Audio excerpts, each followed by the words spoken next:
Bola Ige's house. A former deputy governor lives on this street. A late governor has a property in this area. So we should be our brother's keeper. It's not a case of drought or misuse of public functions. It's a disaster. The culprits obviously should be brought to book, but before then, we need the first aid. Whatever means or form of compensation.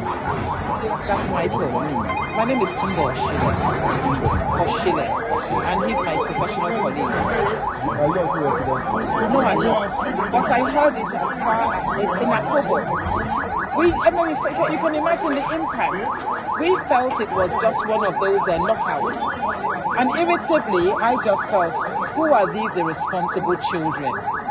You know, so with just a wave of the hand, I just said, look, Christmas was over some days ago until we saw social media.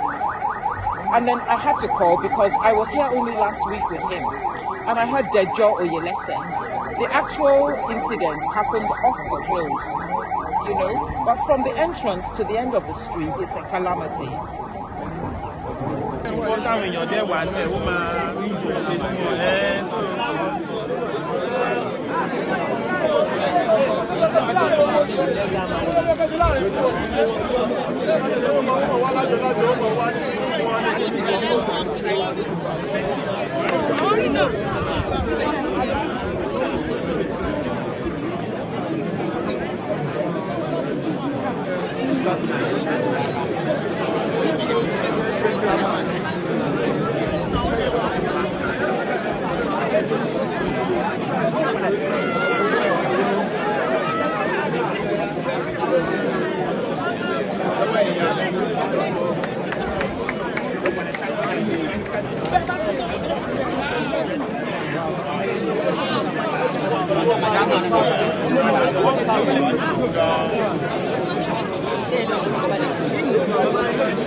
ó gbára èèyàn lọ fi pọ́ kí ó pọ́ tọ́lọ́rùn ẹ̀ ráṣọ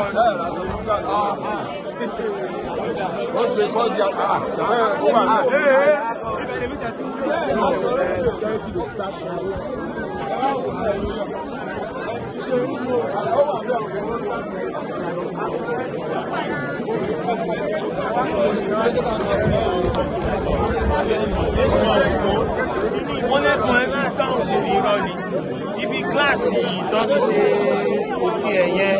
For checking out SYMFONI on YouTube, please be sure to subscribe and like our videos for updates.